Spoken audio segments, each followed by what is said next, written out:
नमस्कार। आज हम भारत के भूगोल पर थोड़ी गहराई से बात करने वाले हैं।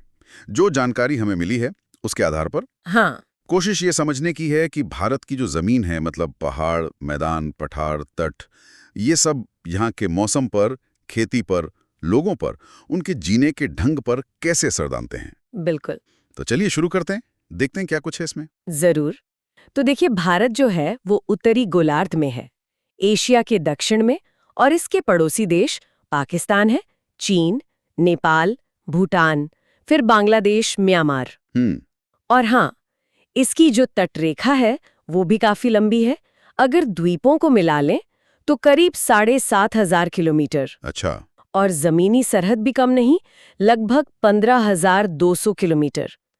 तो ये जो विशाल फैलाव है ना, यही इसकी विविधता की, कह सकते हैं, बुनियाद है। सही। और जो हमारे पास जानकारी है वो भारत को कुछ मुख्य हिस्सों में बांटती है। तो सबसे पहले उत्तर के पहाड़, हिमालय। ये सिर्फ दुनिया की छती नहीं है ना? नहीं, बिल्कुल नहीं। भारत की सबसे ऊंची चोटी कंचनजंगा यही है। पर कमाल की बात यह है कि कैसे ये एक तरह से पूरे उत्तर भारत के पानी और मौसम का कंट्रोल रूम जैसे हैं। सही कहा। गंगा जैसी जो जीवन देने वाली नदियां हैं वो यहीं से तो निकलती हैं। बिल्कुल सही। और उन नदियों का असर देखिए, जैसे ही वो पहाड़ों से नीचे उतरती हैं, वो अपने साथ जो मिट्टी लाती हैं, जलोढ़ मिट्टी कहते हैं उसे, हाँ, जलोढ़ मिट्टी। उसकी मोटी परत बिठा देती हैं। और इसी वजह से ये दुनिया के सबसे उपजाऊ और हाँ, सबसे घनी आबादी वाले इलाकों में से एक बन गया है। अच्छा। इसे भारत का अन्न भंडार कहना मतलब कोई छोटी बात नहीं। यहाँ बड़े पैमाने पर खेती होती है। हाँ, पर क्या ये जानकारी इस बात पर भी कुछ कहती है कि इतनी आबादी और खेती का जो दबाव है वो इन मैदानों की जमीन और पानी पर कैसे पड़ रहा है? कुछ चुनौतियां भी होंगी। निश्चित रूप से उपजाऊपन के साथ चुनौतियां तो आती ही हैं, जिसका जिक्र मिलता है। खैर, मैदानों से एकदम अलग अगर हम दक्षिण में चलें तो कहानी बिल्कुल बदल जाती है। प्रायद्वीपीय पठार आता है, जो भारत का सबसे पुराना हिस्सा बताया गया है, और वो एक तरह से खनिजों का खजाना है। कोयला, लोहा, ये सब वहाँ खूब मिलता है। और पश्चिम में थार का रेगिस्तान भी है। जानकारी के हिसाब से वहां बारिश बहुत ही कम होती है, जो जाहिर है जीवन को मुश्किल बनाता है। हाँ, बिल्कुल। हालांकि सुनने में आया है कि इंदिरा गांधी नहर जैसी कुछ परियोजनाओं ने सिंचाई पहुंचाकर वहां कुछ हद तक खेती को मुमकिन बनाया है। हाँ, कुछ हद तक। और फिर दोनों तरफ लंबे समुद्र तट भी हैं। पश्चिमी तट थोड़ा संकरा है, पूर्वी तट ज्यादा चौड़ा, जहाँ नदियां डेल्टा बनाती हैं। अच्छा। और द्वीपों को कैसे भूल सकते हैं? अंडमान निकोबार जो ज्वालामुखी से बने हैं, और लक्षद्वीप, वो मूंगे यानी प्रवाल से। इतनी विविधता एक ही देश में। वाकई कमाल है। और ये सब मिलकर भारत के मौसम को कैसे बनाते हैं, खासतौर पर ये मॉनसून जिसका जिक्र बार बार आता है? सही सवाल है।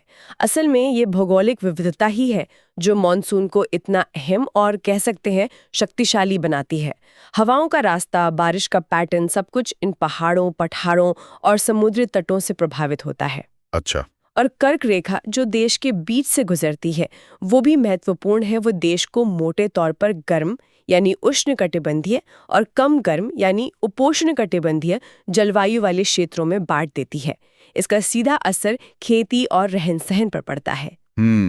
और इस मौसम और मिट्टी की जो विविधता है उसका नतीजा हम शायद प्राकृतिक वनस्पति में भी देखते हैं, जैसे पश्चिमी घाट के वो हरे भरे सदाबहार जंगल हाँ, बिल्कुल। से लेकर राजस्थान की कांटेदार झाड़ियों और सुंदरबन के मैंग्रोव वनों तक।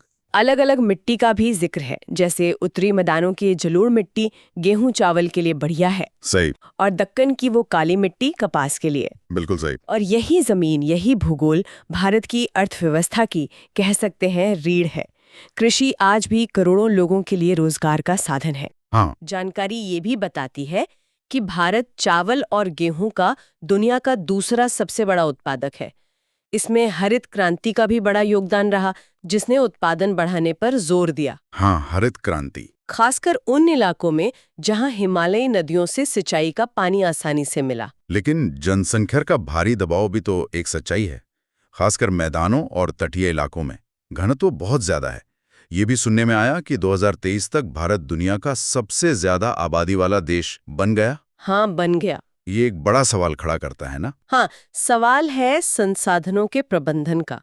इतनी बड़ी और इतनी विविध आबादी की जरूरतें कैसे पूरी हों, ये जो बढ़ती आबादी है, फिर वनों की कटाई, जमीन का खराब होना, प्रदूषण, ये सब असल में भौगोलिक हकीकत से जुड़ी चुनौतियां हैं जिनका जिक्र हमें मिलता है। तो सार ये निकलता है कि भूगोल सिर्फ नक्शे पर बनी हुई लकीरें या रंग नहीं है, ये तो जीवन का आधार है। बिल्कुल, भारत का भूगोल महज पहाड़ नदियों का हिसाब किताब नहीं है, ये उसकी संस्कृति की, उसकी अर्थव्यवस्था की, उसके अवसरों और चुनौतियों की बुनियाद है। और भविष्य के लिहाज से सोचने वाली बात यह है कि हम पानी, मिट्टी, जंगल जैसे अपने जो ये अनमोल भौगोलिक संसाधन है, इनका प्रबंधन आने वाली पीढ़ियों के लिए कैसे बेहतर ढंग से कर सकते हैं। यही असली चुनौती भी है और अवसर भी, जो भारत की पहचान से गहराई से जुड़ा हुआ है।